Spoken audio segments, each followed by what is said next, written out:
Hello everyone, it's History Behind the Warrior, and as always, welcome back to another Mortal Kombat 1 video. Now, before we do begin, I do want to say quick thank you for all of the love and support of the most recent video.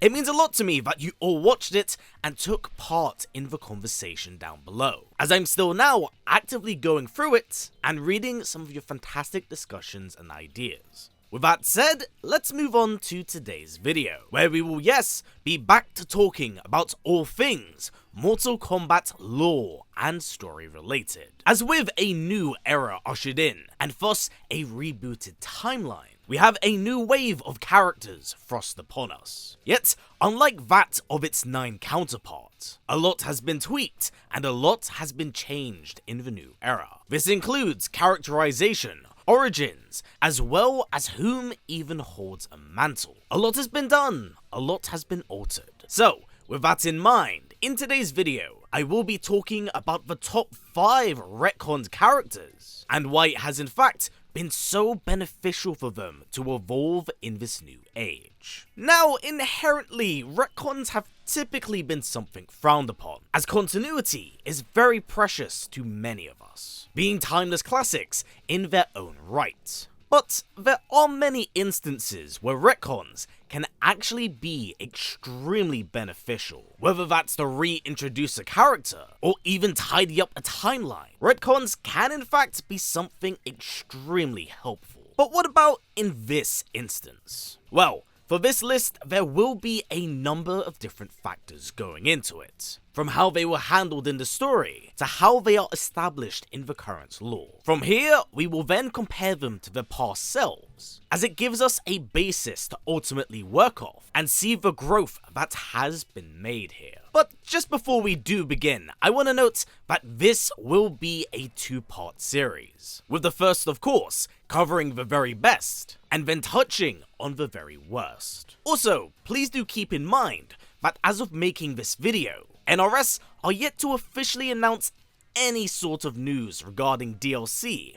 beyond the Kombat pack. Thus, this list could easily change later down the line. But just before we do begin here, as always, I'd of course super appreciate it if we could give this video a thumbs up.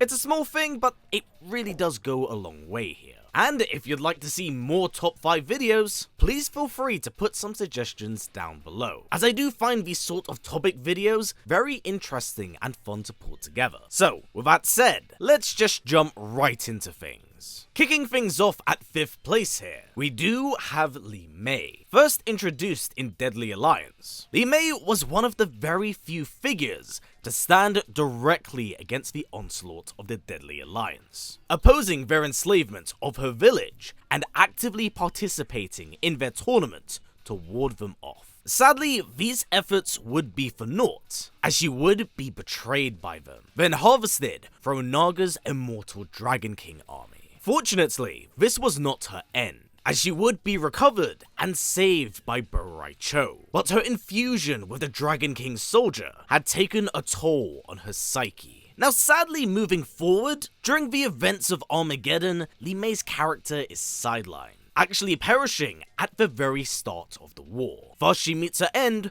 3 installments into the original timeline. She would, however, return in the reboot, but play a very minor cameo role in MKX. It's only until the arrival of the new era, 17 years later, where Li Mei finally becomes playable again. So with that said, what has become of her character here? Well, in this timeline, Li Mei is a former member of the Umgadi, Outworld's royal guard, and unfortunately, under her watch, King Jared, Sindel's husband and her best friend, would be assassinated. Despite the goodwill and strong bonds between the two, his death shattered their relationship, fracturing it beyond repair as she lost Sindel as a sister, as well as her 2 students, Melina and Kitana. As punishment for her failures, Li Mei would be stripped of her title and banished from the Umgadi, later assigned to that of the Sundo police force, hoping to redeem herself in the eyes of the royal line. So kind of like her original timeline counterpart, Li Mei does retain that fierce loyalty to her people and Outworld, And with ties now to that of the royal court, Li Mei gets the added benefit of being put in a more front and center role. She walks down a path of redemption and direly seeks forgiveness for Jared's end. And it's this remorse that you feel for her character, which allows you to empathize with her situation. As the second she interacts with Melina or Sindel, you do feel that bitterness and heartache. So it's a very heartbreaking affair to watch, as it's very evident that not only did she fail the royal family, but also herself. It's what allows her chapter to feel so cathartic, as she's forced to defy their will in order to save them. The beauty of having a more movie-esque story mode is that it allows for a more humane take on the character, one that lets her flourish beyond what the limits of the 3D era could offer. And being positioned in a role where she must fight for what she loves, Li Mei really does benefit from her return in MK1. Although she isn't pivotal in the grand narrative, I think as re-establishing characters go, they did a really solid job with her rebirth here, making her a strong yet incredibly flawed individual, one that goes to great lengths to prove her own worth. It allows for a lot of growth in her character, so I do have my fingers crossed that we get to see more of her, especially following Sindel's death. Now moving along, we do actually have a member of the royal family here, and it is a character which I feel has been in dire need of repackaging for a while now, Melina. I know to some, this might be quite a controversial pick, as the Melina we have here is so drastically different to what we've had before. But what in this timeline has actually been beneficial to her character? Well, let's very briefly touch on her history, because originally, she was the half-spliced clone of Kitana from Shang Tsung's flesh pits. Melina has always been kinda caught in her sister's shadow, no matter how far she's ever gotten away from it. While she's always admittedly been a very popular face, Melina's role as jealous villainess has largely limited what could be done with the character, as even once Kitana was out the picture, and she was thrust into the role of royalty, her reign would be extremely brief, as she later relinquished her throne to that of Shao Kahn. It is only until the reboot where we do get to see some actual glimmers and shines of Melina's potential. As with her sister now a revenant, and Shao but a long gone memory, she was finally given the opportunity to stand on her own two legs, to spread her wings and grow as her own individual. But this would all actually take place off screen, and by the time we encounter her in MKX, she has lost her birthright to the likes of Kotal Khan, later being killed off in the very same game. In the new era, a lot has been remedied in what I would say is to the benefit of her character. Here, Melina is now the older twin sister of Kitana, but instead of being a genetically cloned monster, she's now more a being of circumstance, having been tragically tainted by the new take on the Tarkatan disease, Tarkat, something she hides in order to maintain her royalty role. So a lot of the DNA for Melina is the same, but in terms of narrative significance, she's far more pivotal to that of the series. As the unfortunate nature of sometimes being a villain in MK is that you're very prone to underdevelopment as well as a pretty horrific win-loss ratio, or your Kotal Khan. But this switch from villainess to that of tragic monster is a bit of a refreshing one for her, especially seeing the desperate end she goes to in order to suppress it. With that said, whilst yes, this is a very new Melina, there is still 100% shades of her older self, one that's just lingering beneath the surface. It creates this very interesting duality between this royal empress and bloodlusted monster. There's a lot of benefits to this iteration of the character and her positioning in the universe, with one of my personal highlights being the family dynamic presented to us through her chapter, something that wouldn't be made possible due to her villain status, and obviously hasn't been explored due to said limitations. Although there's always going to be a part of me that yearns for that sinister side, Considering how long they've always dabbled with the idea of her being Empress, I find it's very relieving that she's finally able to get that role, as one of the first things she does in said position is aid those with the same illness, being a strong yet sympathetic ruler. It does paint a very interesting canvas moving forward. So in the long run, Tarkat could ultimately be what causes the rift between the two sisters, as a very interesting foundation has been laid out. Now moving along, we do have Raiden here, and this character is one that I've definitely had quite a tenuous relationship with. And the reason why is due to a lot of the poor decision making on his end, leading to some very questionable outcomes and choices. As one of the unfortunate natures of being a god is that Raiden has always lacked a sort of humanity to make him feel relatable. Being a deity and an authority figure made a lot of those human moments very few and far between. So whilst you could always sympathize with his role as protector, I believe that Raiden's always struggled to be a character more than that. Thus, in the new timeline and era, we have a completely new and very different face as Raiden. One that, if I'm entirely honest, only shares his name, by retaining no origin, characteristics, or any of the godhood he possessed. In my opinion here, Raiden could actually be seen as the first actual new character in this era. As attached as I am to his predecessor, I think his lack of direction in terms of story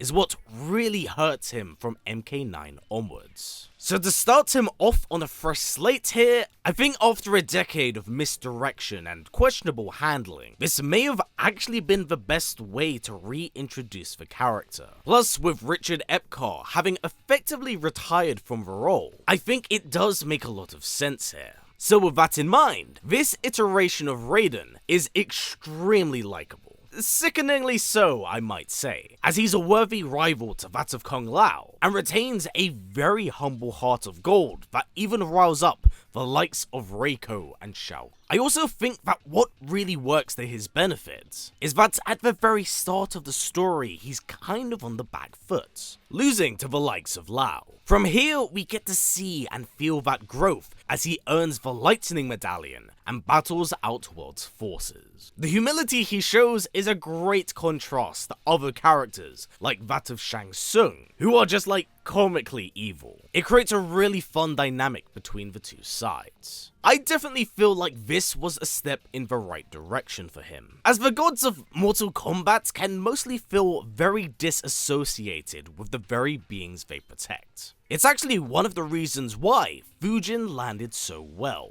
It's the humanity he showed despite his status, and that he hadn't lost touch from his time amongst mortals. So I feel like much of what we loved about Fujin has been passed over to Raiden here. Our next character here is one that, frankly, I must admit, I never really thought much of. But since 11, he's been handled so incredibly well, and that is Baraka. Originally depicted as a villain, kinda like Melina, Baraka was largely limited to his role as a jobber, and being a villain did limit him narratively. Thus, for a very long time, Baraka has kind of been overlooked as a character. He essentially became one of those individuals you just kinda like to have on the roster because he looked cool. And from a story perspective, a lot of that was reflected here, as originally the Tarkatans themselves were written as half Outworld, half Demon hybrids. It would be in the reboot trilogy where this is tinkered with, having them become a designated race of Outworld. Even so, the treatment of Baraka would still be relatively the same, with him even dying at one point. But it would be with his return in MK11, where we'd start to see him in a very different light. We get to see and understand the purpose of his character, how he takes care of his Tarkatans,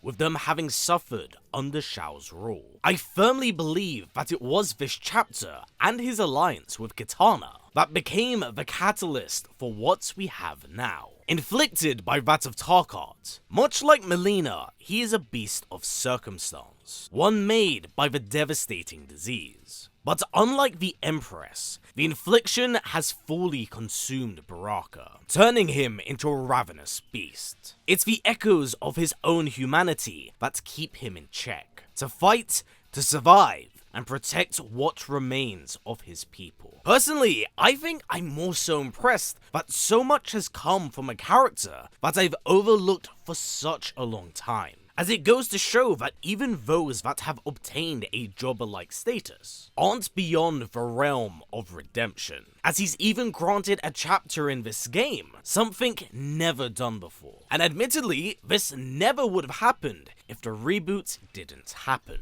So, with that in mind, I think that the new era for Baraka has done a world of good for his character. Something long overdue. Now, our final character here is quite a controversial one for a number of reasons. And that is, of course, the Empress Sindel, birth mother of Kitana and Melina. Sindel has been many things in her time across the series. She's been a mother, a queen, an empress, a traitor, and a monster. Sindel might single-handedly be one of the most controversial figures in the saga, as she goes from tragic mother who sacrificed her own life to later becoming a power-hungry she-devil. Sindel's characterization has largely varied from timeline to timeline, so the undertaking they needed to go to somewhat redeem this character in many's eyes has been a pretty tricky one, because instead of entirely backpedaling to that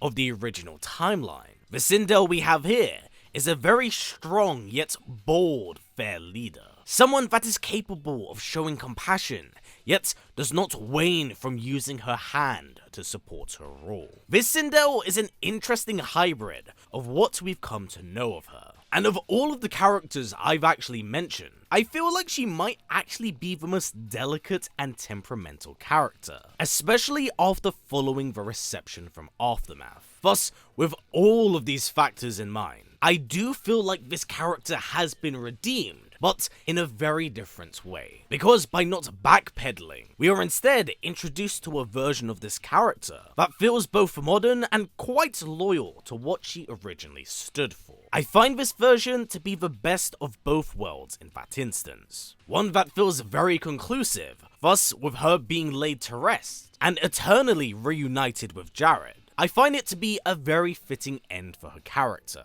allowing her to move on and pass the torch to Melina. So, with that said, this has been it for my top 5 best retconned characters for Mortal Kombat 1. And this one it's definitely been a bit of a doozy to put together, as there's just so many different ideas and contributing factors that apply to pretty much every character on the roster here. With that said, I definitely don't expect all of you to agree with me here. So, down in the comments below, who would you say benefited the most from the reboots here? And feel free to not follow my criteria, as honestly, I would just love to hear your own opinion in general. But for now everyone, that has been it for me. Please don't forget that a part 2 for this will be coming out next week, touching on the 5 worst retconned characters of the new era. So until then everyone, please do take care. I'll catch you in the next one.